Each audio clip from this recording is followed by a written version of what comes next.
Hello everyone, and thanks for tuning in. In this video, I'm going to quickly demonstrate how to properly install a compression RG6 fitting onto some Tri-Shield coax cable. So in this video, I'm going to use this CommScope Tri-Shield RG6 coax,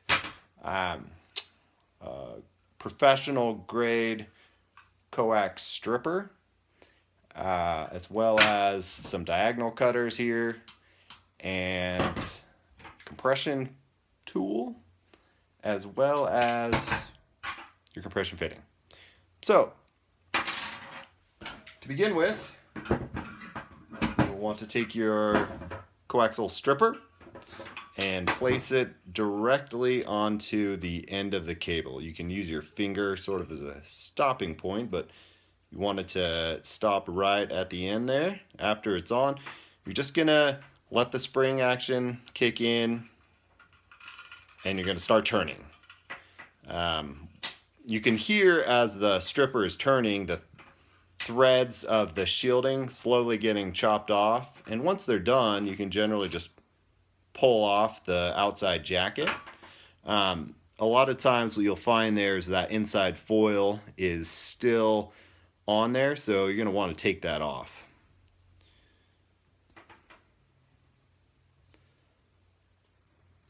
So if you just start peeling back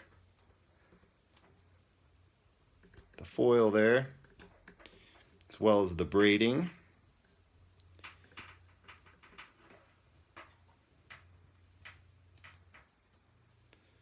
And the better of a job you do with this at removing the foil and evenly spreading out the braiding here, the easier it is going to be putting on that fitting. So as you can see, this is pretty evenly spread out here along the fitting. And next, what we're going to do is go ahead and grab the compression fitting. And so you can see on the inside, there's an inside ring. And that inside ring needs to go along this ring right here of the dielectric. And it's really important that this dielectric ring doesn't get scored or chipped when you're putting on the fitting, as well as you want to keep this inside foil layer intact because that's your shielding for the cable. So very carefully slide on the fitting.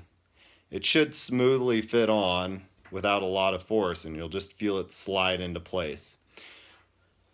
So then, once it starts to come in place, you can see the cable hasn't yet shown up through the front side of the fitting. So you're going to want to give it a push and just kind of turn it as you're pushing. And right there,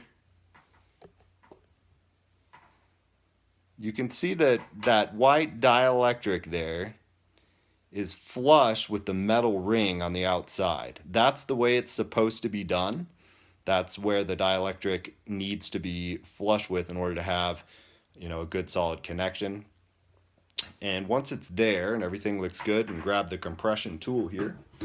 This particular one that I'm using it's a multi-purpose tool, so you can use it for, this side's RG6, you can turn it and use it for a bigger RG11 fitting. So since we're just doing the RG6 here, we'll leave it flipped on that side, and we'll go ahead and compress it. So we'll line it up there and squeeze away, and you'll see that it's fully compressed all the way around. That's how you want it.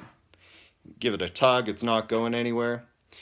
The length of this center conductor is really important, and you want this between an 1/8 and a 1/16 of an inch. Any longer than that, and you can cause shorts inside of the F81 barrels, or if it's too short, it might not connect all the way and you'll end up with signal loss. Either way, if it's too long or too short. So that's it. That's how you properly install an F81 RG6 connector. Thanks for tuning in.